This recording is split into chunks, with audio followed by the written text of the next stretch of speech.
Okay, hello everyone. Happy Wednesday. I'm going to go ahead and get started here.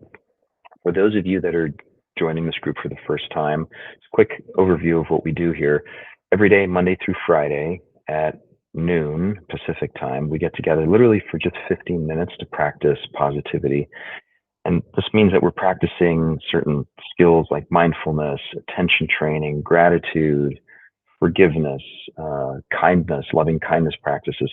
The idea is that so long as we keep activating these parts of our nervous system, our brain gets better and better at it, and it over time becomes our default way of being. And there's really nothing that magical about it. It's just consistency and practice, and we like to do it here as a group. So today's theme that I want to focus on, this is Viktor Frankl. He was a Jewish, I believe he was a psychotherapist who ended up in Auschwitz under the Nazis. And he noticed that, given the appalling conditions and the absolute horror of that experience, he was always fascinated by how some patients, or rather some inmates responded differently to different situations. For some, it just broke them and it destroyed them. And yet there were some people that somehow had the ability to rise above and become even more connected to their moral code and their values and were kind and helpful to others. And so he famously attributed to this quote here: between stimulus and response, there is a space. In that space is our power to choose our response. And in our response lies our growth and our freedom. And so what he's juxtaposing here is using this word response, is the idea of responding versus reacting. Now, biologically, we're obviously programmed to be able to react. We have all kinds of reflexes, including a startle reflex. And so if someone jumps out at you and scares you, well, the whole point is that your organism is designed to, you don't want to sit there and have to think about it. You simply just want to be able to react and run away or fight back or what have you. And that made a lot of sense for our ancestors. That's in fact how they survived, right? So we are the descendants of our hominid ancestors who, in fact, benefited from this nervousness, this anxiety, this irritability, and this fear.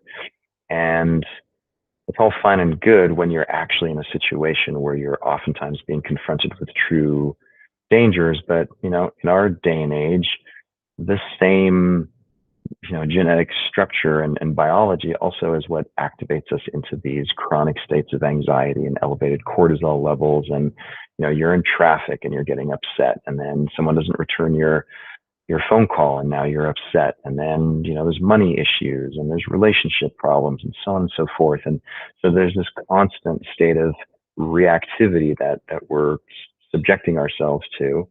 And so learning how to balance the negativity and the positivity is a really key foundational skill to learn. And hence this idea of becoming better at noticing our reactivity and then being able to choose how we want to actually respond to a given situation.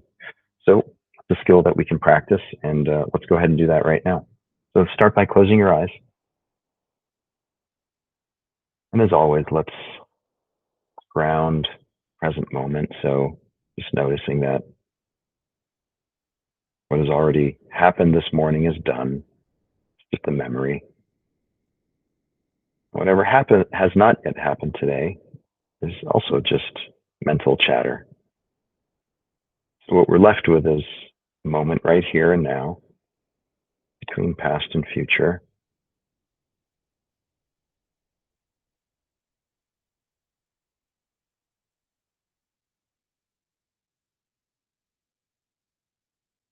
Noticing the body sitting, breathing.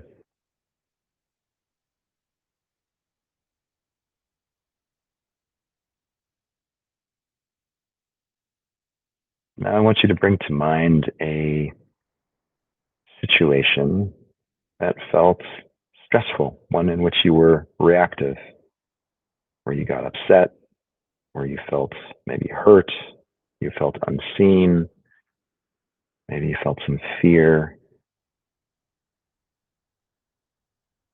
If you can go back in that memory, notice your body's, your organism's reactivity to that situation. How did it feel suddenly be reacting to this person or this situation?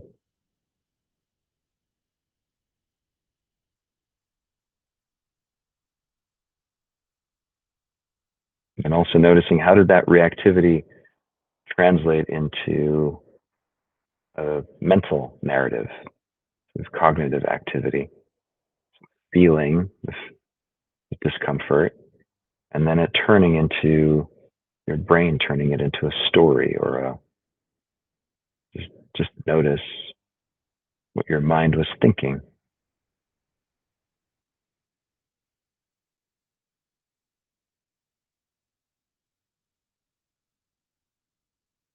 And now let's see if we can insert some space, the space that Viktor Frankl was talking about. Let's add some space. So maybe start simply just by staying with this memory, just breathing, taking a deep breath in. Imagining yourself activating what I would call your higher self, so the part of you that has the ability to take a breath, hit the pause button, take a step back, not necessarily literally, but just sort of figuratively or mentally, you're taking a step back from this situation, and you're going to choose to interrupt this reactivity and instead look for a meaningful choice that you can make about how you want to be with this person or this situation.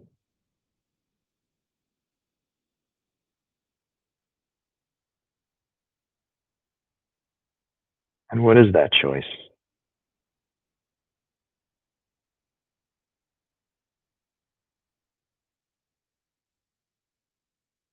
You might, in fact, find yourself doing or saying exactly the same thing that you said before. But again, there's something about doing it from a place of agency or choicefulness. It makes a tremendous difference in how we experience that stressful situation.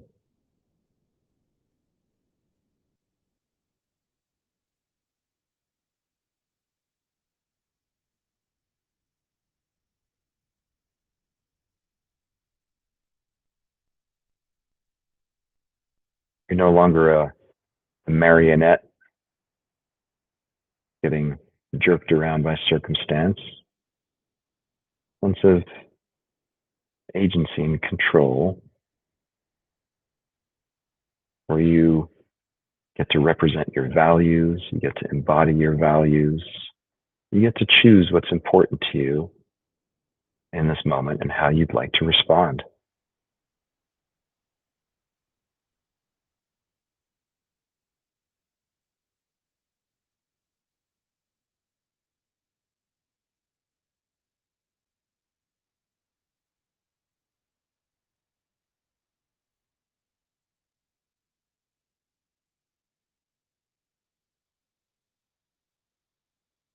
Now go ahead and take a deep breath in. Long exhale.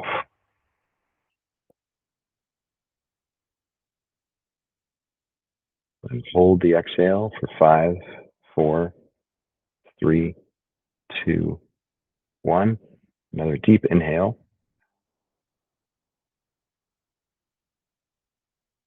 Exhale.